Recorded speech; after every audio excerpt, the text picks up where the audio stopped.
আলাইকুম। আপনারা জানেন যে ওয়াকফ অ্যামেন্ডমেন্ট বিলের শেষ তারিখ ছিল 13 সেপ্টেম্বর, কিন্তু অল ইন্ডিয়া মুসলিম পার্সোনাল ল বোর্ড জানিয়েছে যে আরো 2 দিন এক্সটেনশন করা হয়েছে। অতএব 15 তারিখ পর্যন্ত সময় আছে এবং তারা এমনও জানিয়েছে যে এই 13 সেপ্টেম্বর পর্যন্ত তাদের ভোট হয়েছে, মেল এসছে প্রায় 3 কোটি।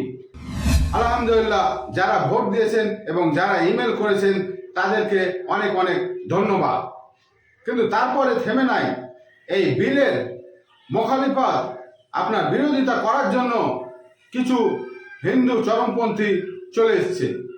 তারা প্রচার চালাচ্ছে এই ওয়াকফ বোর্ড যেমন বাতিল করা হয়, তাদের এই বিল যেমন পাস হয়ে যায়, এই ধরনের প্রচার করছে কিছু সংগঠন।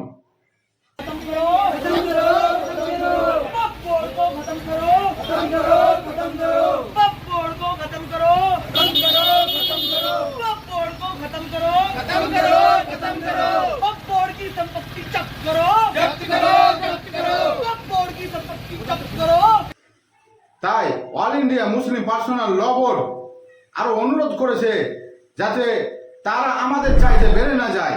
আমাদের টার্গেট থাকবে 5 কোটির ওপরে মেল যাওয়া। তাদের সংগঠন যদি আমাদের চাইতে বেড়ে যায় তাহলে কিন্তু জেপিসি তাদেরকে প্রাধান্য দিবে বেশি, আমাদের কথা শুনবে না, তখন তাদের কথা শুনবে, প্রাধান্য বেশি দিবে তাদেরকে। তাই সকল আমার ভাই বোনদেরকে উদ্দেশ্য করে বলছি যে আপনারা এখন পর্যন্ত যদি কেউ মেল না করে থাকেন তাহলে অতি শীঘ্রই আপনারা মেল করেন, তাড়াতাড়ি মেল করেন। আর মাত্র 2 দিন সময় আছে, 15 সেপ্টেম্বর পর্যন্ত আপনারা বেশি বেশি মেল করেন। আসসালামু আলাইকুম।